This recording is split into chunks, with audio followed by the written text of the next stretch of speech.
Hello everyone, so today we have a very special guest joining us. We are about to hear from Miss Ivy O. Almirante, a woman with an impressive career journey. She is 41 years old and hails from Tulik, Argao.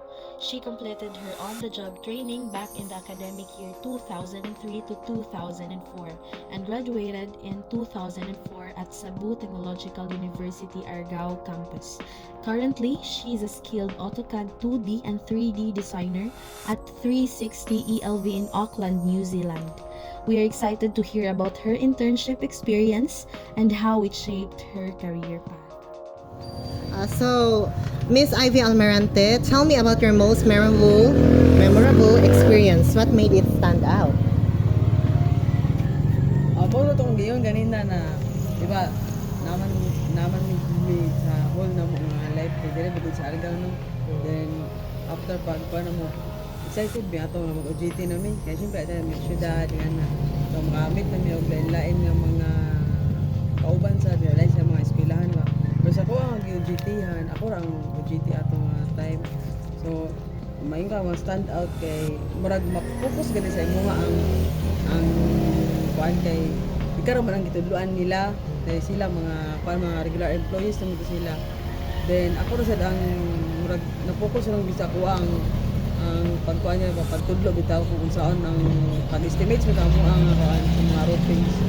So sa estimates ko ato nga kuan sign. So hello once again.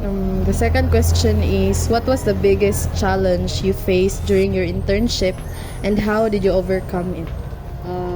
So moto no akong excitement kay nagtoko na kanang mag-OJT ka na kuan lang bitaw kanang murag simple ba bitaw nga kuan no.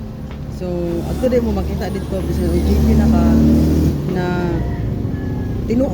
real world naman kita kay trabaho man bali sa internship pa ka trabaho man gihapon ta. So yan lang gid mo dong unsay i-comply ang imong gipang ag-assign sa imong mga task bitaw. So nagi mga time nga kanang labi na kanang dinalian na jud kaayo ba na nadyo yung mga target bitaw na date nga na. So bisan baguhan pa kaana kailangan gid mo ikuan mo self jud na makaya gid nimo kay ay mo lang isipon ng mga trabaho na mo dito nimo ang imong gibuhat ba. Kailangan gid nimo na i-ready gid nimo imong self sa tanan bitaw na pabuhat sa imong.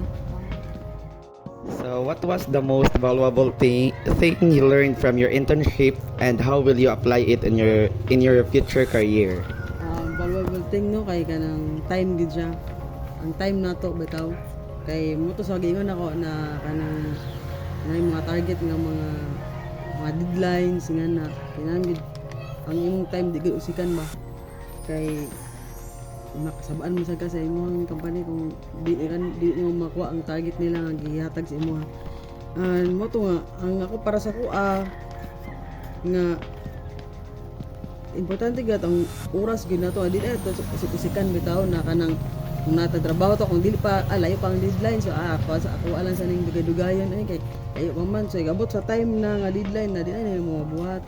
So ganahan kung napakay dako nga time imo ganang trabahoon ang gipatrabaho sa mga. Did you have the opportunity to work on any project during your internship? Kung sa field ang isigutan ani wala mi na-assign sa field jud kay katong sa Mandawi na mo nakuan ka estimate sa makasan sa office ug siya di katong pag sikansim na mo nako ni balhin mo ko sa munisipyo ato sa office ra gid gyapon siya wala gid siya sa fields gid pang katonang sa field na mo katong nag-work na gid ko as dili na siya kanang internship trabaho na gid siya. For this question, Ms. Amarante, tell me about one that you found particularly interesting or challenging. First timer pa man ka kay kuan pa man ka kanang intern pa man ka so di pa jud ka familiar sa tanan bitaw kay like katong ako ang gi-OJT-han kay sa kuan man to kanang more on estimates man jud sila sa roofings nga nami estimates ato pero di gud ingon nga naka-focus gid sa kayong ana bitaw sa roofing. So kinahanglan jud nimo nga kanang ako maulaw man jud no pero agi nga imo jud i-overcome ba nga mutana jud bitaw ka kay kung di ka mangutana so di ka kabalo sa imo nga gitrabaho nya mo trabaho lang ka pasit pa nga kabalo ya di kabalo. So ako ara gid ato na mutana ra jud ko sa kung naay wala ko nahibaluan bitaw Nga na lang siya kay more gani simple na kuan pero mutana lang kita kung di ta kabalo. Next question is, what did you enjoy most about your internship experience?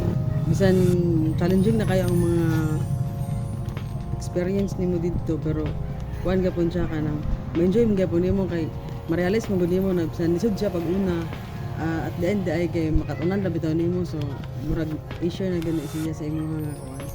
Mura na akong storya ning na-enjoy siya lisod siya pero ma-enjoy ra gapon niyo ang trabaho. Kung ganahan po ka sa mga trabaho ma-enjoy ra gyud nimo. So the last question is, what advice would you give to someone starting their first internship? Ang ma-advise na nakuha is kang di na niya huna-hunaon ba ang kulbaan bitaw mo kung kay first timer mo inyo lang is i-challenge na lang ninyo ang mga ipangatag nila nga trabaho kay para sa kuha pag una di mo jud ko makabalo sa ranan pero karon mga tung makatrabaho na ka daghan na kay natrabahoan ma-realize mo nga katulad tanan di no na lagpasan bitaw nimo tanan bitaw so moto na ako ang company nga natrabahoan kay kuan na po mga tulo ka company kay nakatrabaho mo sa ko sa gawas ba nadyo ko dito nagkuan niya karon kay online man ko niya motong nga nana ko diri ra po sa balay niya apil-apil aning kuan lansar-lansar og kuan. That's all for today, and thank you so much, Cons, for participating our project interview. And once again, I am Lawrence Oliveira. I'm Rochelle Daragosa. I'm Mark Jun Dominguez. I'm Cindy Alvinda. And I'm Giselle May Cinco.